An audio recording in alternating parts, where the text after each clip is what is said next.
अगर आपके घर की किचन साउथ वेस्ट में आती है, क्या आपने कभी सोचा कि आपके घर का मेन डोर या आपके ऑफिस का मेन डोर कितना इंपॉर्टेंट है? Hello and welcome to all. आप सबका स्वागत है मेरे इस खास शो वास्तु से फॉर्च्यून तक में विद डॉक्टर पुनीत चावला। वास्तु से फॉर्च्यून तक। खुशियां कहाँ हैं? वे हमारे पास क्यों नहीं आ रही हैं? ये एक मोस्ट आस्क्ड क्वेश्चन है जो आप अपने आप से बार बार पूछते रहते हैं कि मैं खुश क्यों नहीं हूं, खुशियां मेरे पास नहीं है, मैं कब खुश होऊंगा। This is an unending chase. North और ईस्ट का कोना, उसे ईशान कोण कहा जाता है, ईश्वर का कोना कहा जाता है दोस्तों, कि जहां पे भगवान शिव स्वयं आकर के वास करते हैं। आप खुद एनालाइज कीजिए कि क्या आपके घर में कोई ऐसा एनर्जी सेंटर है जो आपको खुशियां दे सके? क्या कोई ऐसा रिजर्वायर आपने बनाया जो आपके लाइफ फार्म को इरिगेट कर सके? अगर ऐसा नहीं है तो आप कैसे खुश रहेंगे? नॉर्थ के ओनर स्वामी कुबेर होते हैं और साउथ के ओनर यमराज होते हैं। अब ऐसा नहीं है कि नॉर्थ हमें सिर्फ कुबेर की ब्लेसिंग देती है और साउथ हमें सिर्फ मृत्यु देती है, तकलीफें देती है, ऐसा नहीं है। इन दिशाओं को आपने यूज कैसे करना है, किस तरीके से आपने इन्हें मैनेज किया हुआ है, इस पर डिपेंड करता है आपके घर का, आपकी प्रीमाइसेस का वास्तु। क्या आपने कभी सोचा कि आपके घर का मेन डोर या आपके ऑफिस का मेन डोर कितना इंपॉर्टेंट है? आपको सपोर्ट दे सकता है, आपको सक्सेस की एंट्री दे सकता है। आप अपने घर के मेन डोर के ठीक सामने अंदर की तरफ एक मिरर लगा देते हैं, लुकिंग ग्लास लगा देते हैं और सोचते हैं कि ऐसा करने से जैसे ही नेगेटिव एनर्जी अंदर आएगी वो रिपेल होकर के वापस बाहर चली जाएगी। तो आप अगर ऐसा सोचते हैं तो पॉजिटिव एनर्जी भी तो रिपेल होकर के वापस चली जाएगी। बिल्कुल भी नहीं करना। दरवाजा खुलते ही सामने मिरर नहीं होना चाहिए। तो क्या होना चाहिए? कुछ ना कुछ तो आप लगाएंगे ही, क्योंकि ब्यूटिफिकेशन करनी है आपको अपने घर में। और बहुत सारी क्वेरीज और क्लैरिफिकेशंस आती हैं कि हमारा जो मेन डोर है वो साउथ फेसिंग है, इसीलिए तो हमें प्रॉब्लम्स आ रही हैं, फाइनेंशियल प्रॉब्लम्स आ रही हैं, रिलेशनशिप प्रॉब्लम्स आ रही हैं और बहुत सारी प्रॉब्लम्स आ रही हैं। तो साउथ फेसिंग डोर को हम कैसे ठीक करें?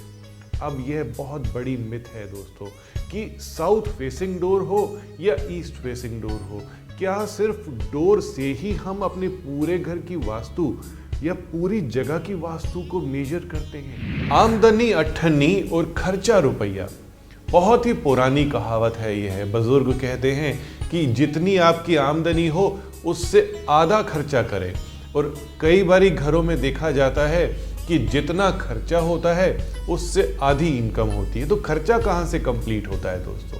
खर्चा कंप्लीट होता है लोन्स से। अगर आपके घर की किचन साउथ वेस्ट में आती है, कई लोग सोचते हैं साउथ वेस्ट तो साउथ ही तो साथ में जुड़ा हुआ है, क्या प्रॉब्लम है यहाँ पर किचन बना दी जाए?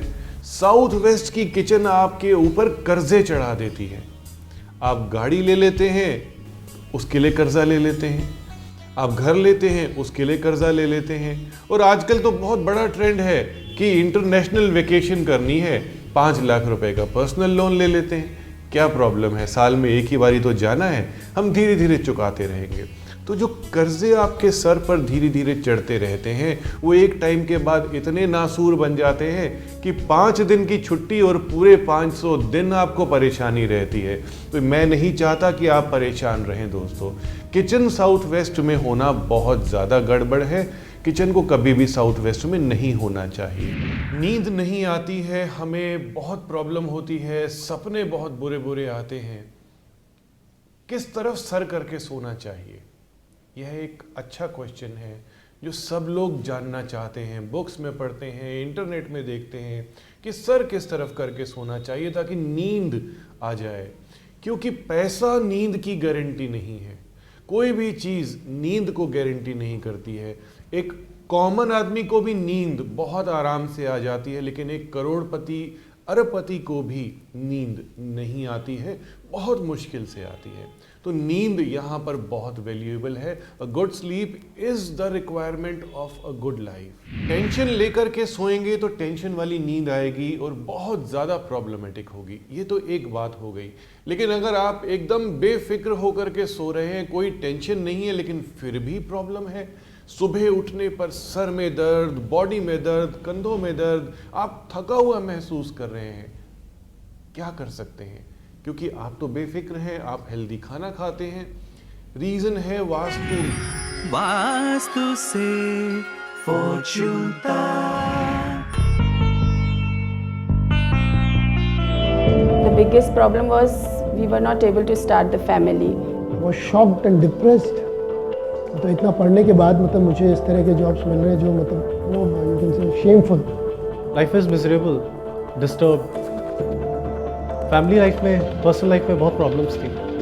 थका हुआ महसूस करना, हमेशा नींद सी आती रहती थी। उसके बाद जो सर दर्द और बॉडी पेन होते रहते थे। वास्तु से फॉर्चून तक।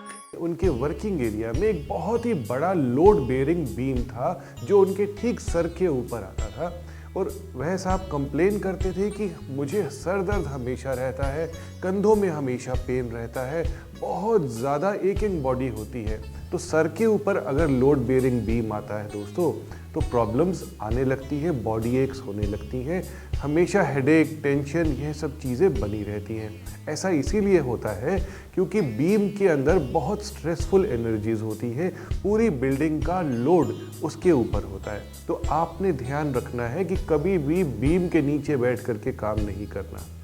दूसरी बात मैं बताऊंगा कि जब भी आप जहाँ पे अभी सोते हैं, आपका बेडरूम, उसमें आपकी जो डायरेक्शन है हेड पॉइंट करने की, वो हमेशा साउथ होनी चाहिए या ईस्ट होनी चाहिए। जैसा कि इन्होंने बताया कि ग्लैमरस सिटी में रहते हैं, दुबई में रहते हैं, जहां हर चीज़ बहुत ही फास्ट है, बहुत सुंदर है, बहुत अच्छी है, लेकिन अगर हमारे मन में खुशी ना हो, हमारे अपने ही अंदर खुशी ना हो, तो हमें बाहर की खुशी से कोई भी इंटरफेरेंस नहीं होती, यानी कि हमें बिल्कुल उसका भी रिलीफ नहीं मिलता। इनकी वाइफ को ऑटो इम्यून डिजीज़ थी जो कि बहुत ज़्यादा प्रॉब्लमेटिक होती है। आइज़ में स्वेलिंग और ओवरऑल पूरी बॉडी में स्वेलिंग हो जाना एक बहुत ही प्रॉब्लमेटिक बात है। इनके पेरेंट्स इनके साथ नहीं थे, प्रॉपर्टी की भी इनको प्रॉब्लम थी कि इनके नाम पे जो प्रॉपर्टी होनी चाहिए थी वह इन्हें नहीं मिल रही थी। वास्तु चेंजेस से इनको बहुत फ़ायदा हुआ, इनकी वाइफ की तबीयत काफ़ी हद तक ठीक हो गई और इनकी प्रॉपर्टी के लिए भी बातचीत चल निकली।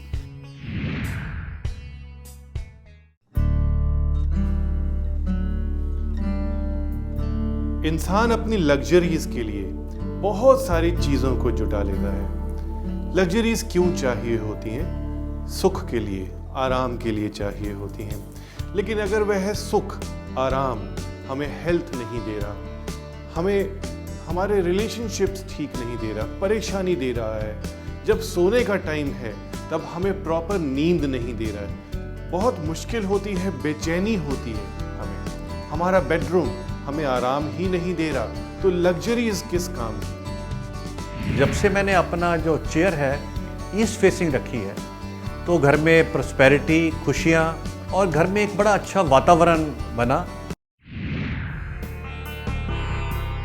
मैंने ये पाया कि प्रॉपर्टी में वास्तु डिफेक्ट होने की वजह से काफ़ी सारी प्रॉपर्टी अनसोल्ड और वैकेंट रह जाती है, जिनको लोग लेना पसंद नहीं करते, और मेरा ये मानना है कि वो ठीक करते हैं। लेकिन प्रॉपर्टी में वास्तु का अगर दृष्टिकोण ध्यान में रख लिया जाए तो उसके डिफेक्ट्स को दूर किया जा सकता है। हमने घर में बहुत ही सिंपल चेंजेस किए वास्तुशास्त्र के हिसाब से, और ऐसे लगा हमारे घर में खुशियाँ लौट आई। I am very happy and